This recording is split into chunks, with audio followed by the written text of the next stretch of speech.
Attendez. J-1 avant le match Albacete contre le Barça, on a eu le droit à quelques infos. Hansi Flick en conférence de presse, ils n'ont rien à perdre, ce sont des matchs difficiles. Demain soir contre Albacete, ça va pas être un match facile, car en soi on parle quand même d'une équipe qui a éliminé le Real Madrid et qui a sorti également d'autres noms de Liga, donc vraiment faudra pas les sous-estimer. Je ne suis pas content de la blessure de Rafinha. Nous devons voir ce que nous devons changer et ce qu'il doit changer. Nous avons besoin de tous les joueurs. Je n'ai pas parlé à Ter Stegen mais je compatis. Nous devons attendre les résultats des tests. Ce matin, le Barça a mis un communiqué pour annoncer que Rafinha allait être absent pendant une semaine. Donc il manquera le match de demain contre Albacete et on parle d'une absence d'une semaine par précaution. Et pour Ter Stegen, malheureusement, il s'est reblessé et on parlerait d'une absence qui pourrait aller jusqu'à 4 mois. Lamine prend du plaisir à jouer au football. Nous avons des joueurs d'un excellent niveau. Baldé a fait un très beau match, tant qu'en défense qu'en attaque, mais il peut encore progresser. Il a le potentiel pour jouer en équipe nationale. Gavi doit y aller étape par étape. Il est calme, il a encore de nombreuses années à jouer et il est important qu'il soit à 100%. Nous devons prendre soin de lui. Au passage, je rappelle qu'il est censé revenir ce mois-ci. L'ambiance entre les joueurs est incroyable. Ils sont tous amis. Je suis content de tous les joueurs. Nous devons conserver les joueurs qui peuvent être importants pour l'avenir. Bref, en tout cas, rendez-vous demain pour le match qui sera à 21 h. Et s'il vous plaît, le Barça, pas le droit à l'erreur.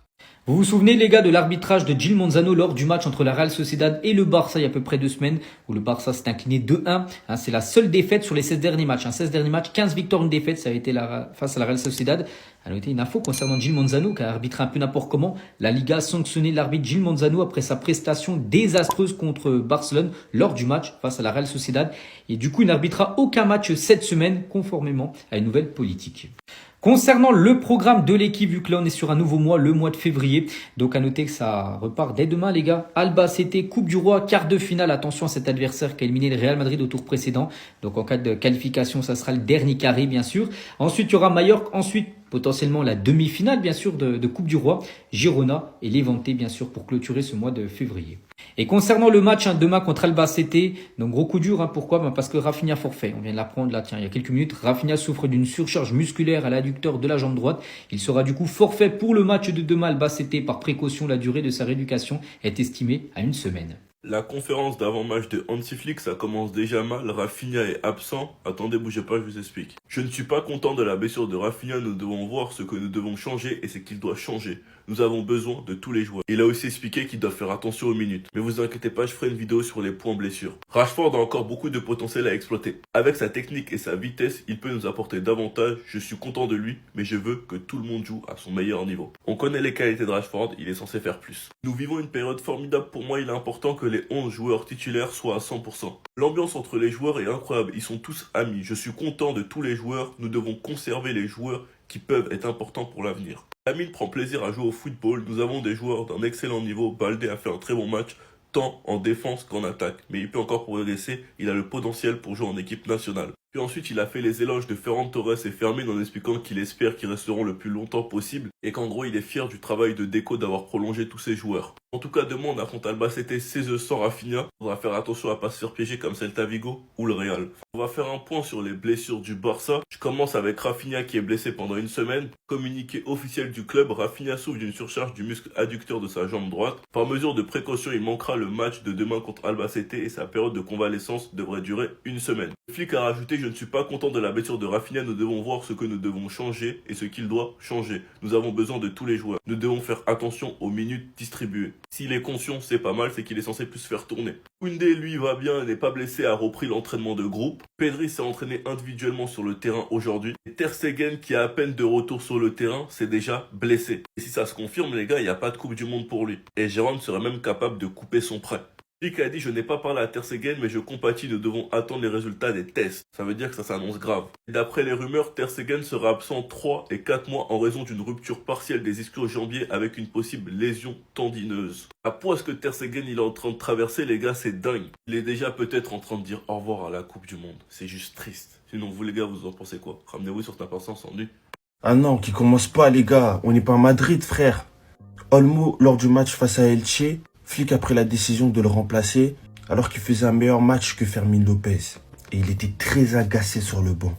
Et les gars, on se moque du Real Madrid tous les jours. Faut pas que ça commence chez nous aussi, les trucs comme ça. Surtout que, en vrai de vrai, j'ai tout d'abord tenu à rappeler à Dani Olmo qu'il n'a jamais été un joueur qui n'était pas en carton. Pas en carton dans le sens où il est nul, mais en carton dans le sens où son corps il est bad, fragile. Ça veut dire avec lui, il faut toujours faire de la prévention. Peut-être que lui, il va se sentir bien sur le coup, et qu'il va vouloir continuer le match. Mais lui, quand il se blesse, c'est toujours des blessures musculaires, des trucs de con. Après, on est là comme des cons à le regretter. Alors qu'on va pas se mentir. Dani Olmo, comme à l'Euro, il est en train de parfaitement remplacer Pedri. Après, c'est pas... Il peut pas faire mieux que Pedri, évidemment. Mais on a besoin de lui. Donc dites-lui de se calmer, de mettre sa frustration de côté un peu. On n'est pas à Madrid ici. C'était Jorginho du Brasil. Et dites-moi ce que vous en pensez de tout ça. Ici, Dani Olmo a le droit d'être frustré quand il est remplacé comme ça. Pow. Une mauvaise nouvelle, mais aussi 3 bonnes nouvelles pour le Barça. C'est parti. Allez, c'est le moment de faire un gros point sur l'actu du moment côté catalan. On commence par la mauvaise nouvelle. Alors rassurez-vous, c'est pas non plus une terrible nouvelle, voilà, c'est pas la fin du monde, mais c'est que ça va être très difficile pour le Barça de recruter Julián Álvarez. Effectivement, comme l'explique le journal Sport, tous les gros clubs européens pratiquement vont tenter de le recruter. Et vous savez que la situation financière du Barça fait que c'est très compliqué de rivaliser avec les clubs anglais notamment. Et je sais que parmi vous, il y en a beaucoup qui souhaitent que le Barça recrute Álvarez pour remplacer Lewandowski, mais ça va être très compliqué. Et on commence avec les bonnes nouvelles. Vous avez vu que Rafinha et Koundé se sont blessés contre Elche en Liga ce week-end. Eh bien finalement, ils n'ont rien. Quelques petites gênes, mais rien de grave, et ils seront donc disponibles pour le match de Copa del Rey face à Albacete, même si vu l'affiche, c'est très possible qu'ils ne commencent pas le match, qu'ils commencent en tant que remplaçants. Voilà, je vous mets la source, le journal Sport, plus de peur que de mal pour Koundé et Rafinha.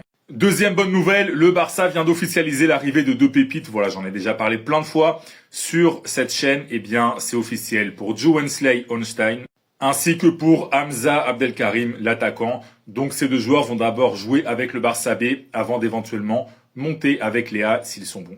Et la troisième et dernière bonne nouvelle de la vidéo, elle concerne Rashford. Dernièrement, certains médias anglais ont expliqué que finalement Manchester United voulait garder Rashford au terme de son prêt au Barça, mais normalement il va bien rester en Catalogne.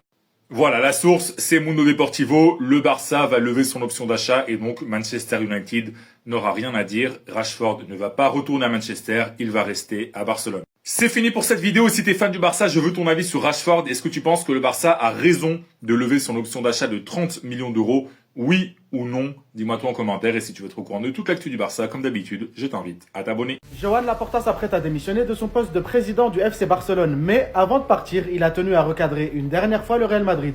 Reste avec moi, je t'explique tout. Joan Laporta attaque le Real Madrid et ses mots sont très forts. Selon lui, l'implication du Real Madrid dans l'affaire Negreira est totalement inappropriée. Laporta accuse très clairement le Real Madrid de vouloir avoir des informations confidentielles sur les finances du Barça par des moyens détournés. Joan Laporta fait référence au fait qu'il y a quelques semaines, le Real Madrid a demandé des documents confidentiels sur les finances du Barça dans le cadre de l'affaire Negreira. Selon eux, ça serait pour tenter de trouver un lien entre les paiements et une influence des arbitres, mais la justice a tout simplement refusé, expliquant que de toute façon les paiements ont déjà été prouvés et que le Real Madrid est totalement hors sujet. Mais Joan Laporta ne s'arrête pas là, il ajoute: ils utilisent cette voie pour tenter d'obtenir des informations confidentielles de Barcelone. Ils sont là pour tenter de maintenir un récit qu'ils savent faux, ils agissent ainsi uniquement pour maintenir le discours qu'ils véhiculent via leur chaîne. Et c'est là que ça devient encore plus intéressant puisque Laporta envoie un message directement à Florentino Pérez. Il dit, je cite: chercher des informations sur Barcelone n'est pas la bonne méthode. La bonne voie consiste à s'améliorer par le travail et la persévérance. Et c'est ce que nous essayons de faire, de ne pas toujours emprunter des chemins détournés et de tenter d'obtenir un avantage quelconque par ces méthodes. Le message de Laporta est clair, contrairement au Real Madrid, au Barça, l'objectif est de construire sans raccourci, sans manipulation et sans chercher à gagner autrement que sur le terrain. Cette déclaration a le mérite d'être claire, d'autant plus que le président s'apprête à démissionner pour se représenter aux élections à nouveau. Et une chose est sûre, il a déjà annoncé la couleur au Real Madrid pour son prochain mandat. D'ailleurs, je l'ai dit à plusieurs reprises, mais ce mandat de Laporta, c'était le mandat de la reconstruction. Maintenant que le club est sur de bonnes rails, il va commencer les contre-attaques et connaissant le personnage, vaut mieux se mettre à couvert parce qu'il va tirer à vue. Affaire à suivre en tout cas, dites-moi vous ce que vous en pensez en commentaire. Quant à moi, je vous dis à bientôt et Visca Barça. Les gars, comment ça va en ce lundi? On lance la semaine, on est dans le mois de février, on va analyser le calendrier du FC Barcelone sur cette période. On a un calendrier qui, de prime abord, a l'air atteignable. On a un calendrier qui nous évitera de tomber sur des équipes qui sont dans le top 5 de la Liga. On affronte Albacete, on affronte Mallorca, on a une demi-finale de coupe si on se qualifie, on joue contre les petits frères de Girone et on va jouer contre Levante, un club qui est très chiant à jouer, un peu comme Getafe. Il y a quelque chose de positif dans cette équipe du Barça cette année, c'est qu'on le voit, on a aujourd'hui 6 joueurs qui ont mis, depuis le début de saison, plus de 10 buts. Et ça permet, comme je le disais l'année dernière, quand j'encensais le Paris Saint-Germain, aujourd'hui, lorsque vous êtes une équipe et que vous souhaitez être dangereux, il ne faut pas avoir une dépendance à un seul joueur. Il faut que vous puissiez être capable d'avoir des joueurs comme ça, le danger vient de partout. Tu vois Ferran, tu vois Rafinha, tu vois Yamal, tu vois Olmo, tu vois Lewandowski, tu vois Fermin, tu vois Rashford. Pardon, il n'y avait pas Olmo. Donc voilà. Et aussi, on a une information, Monsieur Fonte. Tu te présentes, toi, pour le FC Barcelone à la présidence et tu dis des paroles comme ça. Le fait que le Barça passe d'UNICEF au Congo démontre une dérive accélérée des valeurs du club. Peut-être qu'il a confondu le Congo et le Rwanda. Hein. Nous, on ne sait pas. Mais en tout cas, mon ami, tu t'es trompé. Fais attention. Fais très attention dans tes paroles. C'est tout pour moi.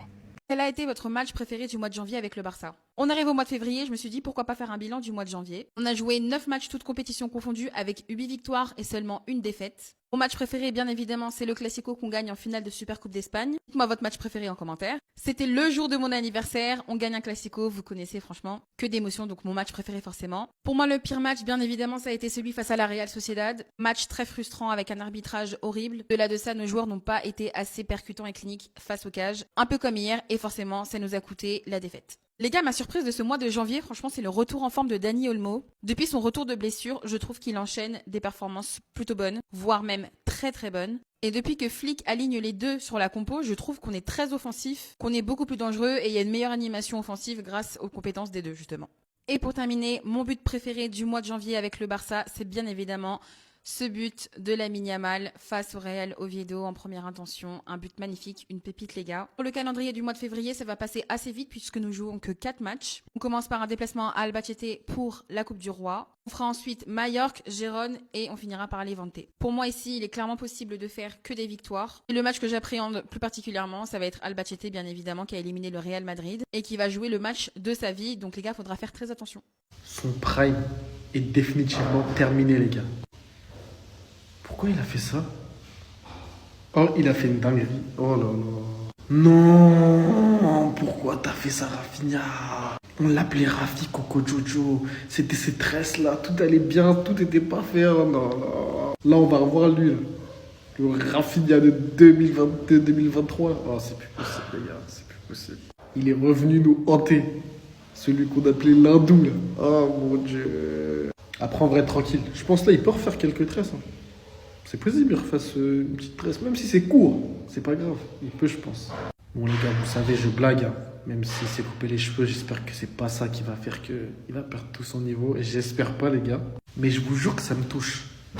Parce que, en fait, c'était tellement son délire avec ses tresses et tout, que là, le fait qu'il les a plus, bah je sais pas. En fait, j'ai vraiment peur qu'il soit gaze. Alors que c'est dingue en vrai de vrai. Tu vois, c'est juste une coupe de cheveux, ça n'a rien à voir. Mais ça fait peur les gars, je vous jure.